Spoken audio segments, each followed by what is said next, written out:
I bought my plane ticket, and I remember that week when I was supposed to leave, my flight kept getting canceled.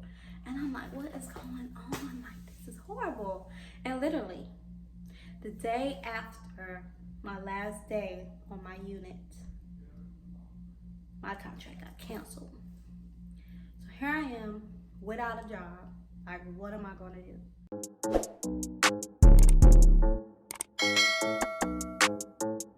Hey guys, welcome back to my channel. So I am doing a highly requested video today. I think I get this question so many times, and I've been seeing you guys' comments, and I'm finally here to talk about it. How I became a NICU travel nurse. I'm going to start off with how I became a NICU nurse, like first altogether. We'll talk about that first, and then I'll kind of go into more of my travel experience and how I started traveling, what made me decide to start traveling. So guys, before I get started, make sure you go ahead and like this video. Please subscribe to my channel, guys. So much more content to come. I promise this time will be more consistent. So yeah, and if you see anything, I say anything you like this video, leave me a comment below and let me know, guys.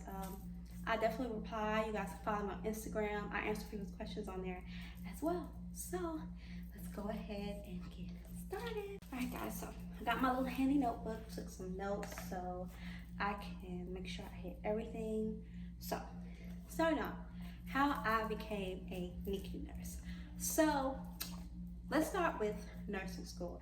Nursing school, I knew pretty quickly that I did not want to work with adults. First, I thought I wanted to do L&D, did my L&D clinical rotation, saw delivery, and I was like, yeah, absolutely not. This is not for me. Then I was like, well, maybe I'll do peds. So, I was going to become a peds nurse until I did a rotation in a NICU. Loved it. Loved taking care of the babies. It was just so amazing. I mean, and then this NICU was only like a level 2. So Betsy was just like holding and feeding the babies all day. And I love that. But I knew that I knew that it can get more advanced, and I kind of wanted to do a more higher level NICU.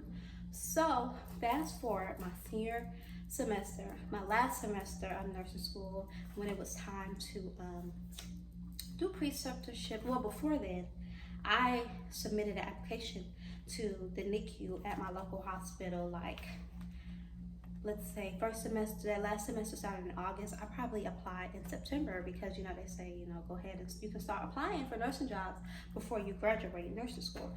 So I applied, and I actually got called for an interview pretty quickly. Interviewed with the nursing manager. Very nerve-wracking, by the way, but I think overall it went pretty well. But then I didn't hear anything back, like, at all. Some of my other friends was getting offers on other units. I did not hear anything back, like nothing. So it came around time when it was time to start picking preceptor, where I wanted to like precept the unit. And of course, NICU was my first choice. Did I get NICU? No. I think I got selected to go to like the cardiac ICU. I don't know why or what they was thinking, but that was not what I wanted to do. So I took matters into my own hands, signed up, went to the hospital, called the hospital volunteer department, and signed up to do a shadow day in the NICU. So because I've never like been in that NICU for that particular hospital where I was going to work, did a shadow day, met a lady, it was awesome. Everybody was so nice. I was telling everybody I want to be a NICU nurse. I really want to do my preceptorship here, but they were saying there was no more availability. So the lady that I was shadowing with that day, luckily, she offered to be my preceptor. So she was like, yeah, I'll precept you. We'll just email the manager and see if we can do this. So that day, like right after I finished my shadow day, I emailed the manager and was like, hey, such and such offered to be my preceptor. Is it possible that I can do my preceptorship in this NICU? And it worked out to my advantage, guys. And then I ended up getting an offer to come on full time once I passed my NCLEX. So yeah, guys, it all just kind of worked out really good for me. Thank God for that. So my hospital that I started with, they have a nurse residency program. So usually places don't accept new grads into the NICU unless it's some type of nurse residency program. So I was a part of the nurse residency program. I want to say it was probably like a 16-week long orientation. My unit had 2 different levels, kind of like a step down unit, which is more where your feet isn't growing, it's more of a level 2, and then on level 3 side. So I did 6 weeks. I think I did 4 weeks. Oh, that's wrong. I'm sorry, guys. I did like 2 weeks of like regular orientation and learning and like doing like information. They had people come and teach us, some of the nurse practitioners that come and teach us different information about the NICU. And then I did 6 weeks in the level 2 side, and then 4 weeks on the more intensive care side, which, you know, a lot of people say don't make sense to me. You would think you would need more time training on a more intensive side, but the reason why they give you more time more on the level 2 side, because that's really where you learn your time management. Because if you got 3 babies who all eat within like an hour and a half time period, it really teaches you how to stay on top of your time and what you're doing. So anyways, that is how I became a NICU nurse. I worked at that hospital for 2 years. 2018, I started February 2018, and I want to say next to 2019, towards the winter to fall time, I started hearing about travel nursing. Never really heard about travel nursing before. When I was in nursing school, I didn't know anything about travel nursing. So I started hearing about that, and I started seeing nurses talking about how much money they made, the freedom, you know, not having to deal with like hospital politics and all the other things. And I'm like, that sounds absolutely amazing. Where do I sign up? So I started researching agencies, watching. It wasn't many videos on YouTube. It's not a lot of videos on YouTube about NICU nurses. Very few and far between, especially travel nurses. I didn't find anything. So I was just watching regular travel nursing videos, just trying to figure out how do I get into travel nursing. So I joined some Facebook groups, things like that. Start seeing, you know, as far as signing up with agencies. So I started reaching out, signing up with agencies, filling applications, doing skills checklists, letting them know my experience.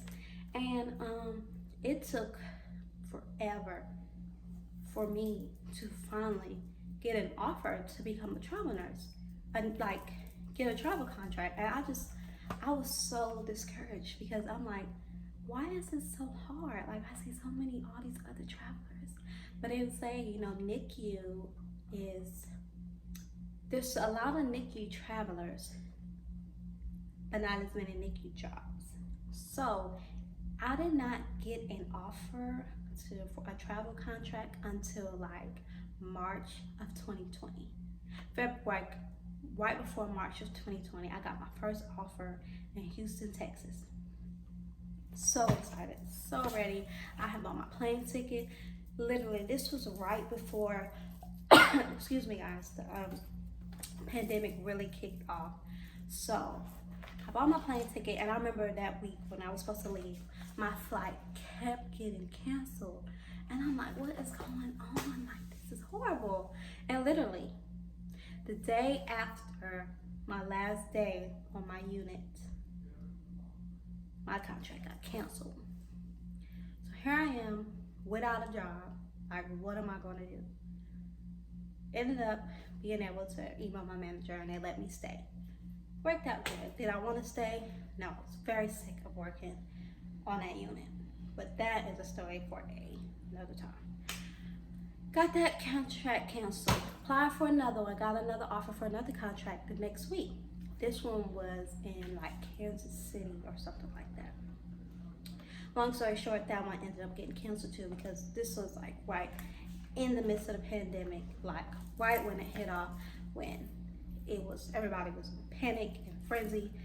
Got canceled. So I ended up staying on my unit a few more months, left there in July, moved to Houston, Texas, started a staff job out here, hated it, and was like, yeah, no, I still just really want to travel. I have to try again. So applied again, got submitted for another contract, and got an offer. And I started my first travel contract November 2020. It was kind of a local contract here in Texas, and I have been traveling ever since. And guys, I love it. I love being a travel nurse. Now, I have my times, guys, where I feel that I am starting to get burnt out as a nurse in general, but I know that I'm not about to stop being a nurse right now. So I feel like if I'm not going to enjoy going to work every day anyway, why not do it where I can make the most money, I can have more freedom, and then if I go somewhere where I don't like the people, I only have to deal with them for a few weeks, and then I never have to be there again, never have to deal with these people, this hospital ever again. So I love it. Let's get into some of the pros and cons about travel nursing. So like I kind of said, some of the pros: money, freedom. When I say freedom, as far as I don't have to worry about PTO, vacation time, none of that. I want to be off of work. For certain days I need to be off of work, that is in my contract, and they cannot schedule me on these days. I will be off. I don't have to worry about PTO, worrying if I can get a vacation. I don't have to worry about any of that. I go take a vacation when I want to. Nobody has a say in when I'm going to be off of work, and I love that. The experience, I feel like being a travel nurse has really grown me as a NICU nurse. Just being in new environments, learning different ways of doing things has really made me a better nurse. I know a lot more, very much more knowledgeable than I was than before I started traveling, and I love that for me.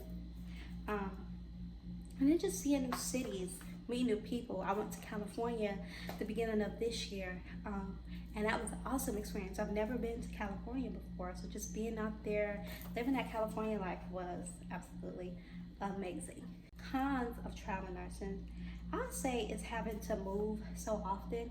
I hate packing up my little life and having to go to another state, living out of suitcases. It can be very uncomfortable, but I mean, you do what you got to do. I would say also sometimes it can be a little overwhelming. Every 3 months, being at a new hospital, having to relearn everything, how they do it, how they chart, And, I really didn't know how different NICUs were until I started traveling. You would think that NICU would kind of be the same across the board, but it's not. Like, people do things so different in different places. It's crazy. And then I also was very homesick. I do have a son, 2-year-old, do have a husband, so just being very homesick and missing him was very hard. It's very difficult. I had some very down days while I was in California, missing my family. And then also, I'm kind of like an introvert, so it's kind of hard being around people that you don't know, not having any friends. That's a little difficult for me. I don't make friends the most easiest, so. But I mean, hey, cons outweigh the pros. So we gonna still keep traveling. We gonna still keep getting these coins. My advice to guide people out there who want to become NICU nurses or NICU travel nurses, anything in that area. Number one, don't give up. I know in some places it can be very hard to get in the NICU. Some places won't even consider new grads, and I know that can be very discouraging if you're like me and know for sure that you don't want to work with adults. I just say, don't give up. Number two, find a nurse residency. If there is a hospital in your area that does nurse residency, or even if it's a hospital where you may have to drive a little bit, I feel like it'll still kind of be worth it because you'll get that experience, and then you can move to a hospital that may be closer to you. So try to find a nurse residency if you can, if you are a new grad and really want to get into NICU.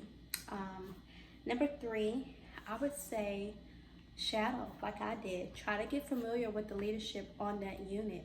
If you are a new grad and you couldn't get in the NICU and you're on another unit, I would immediately reach out to that unit manager, find out what the requirements are to be able to be switched to the NICU. Just kind of let them know who you are, get familiar with your name, and to them just know that you're interested. So in the future, you can be considered. And number four, please know Because people will tell you this, you need to get med-surg experience or this experience.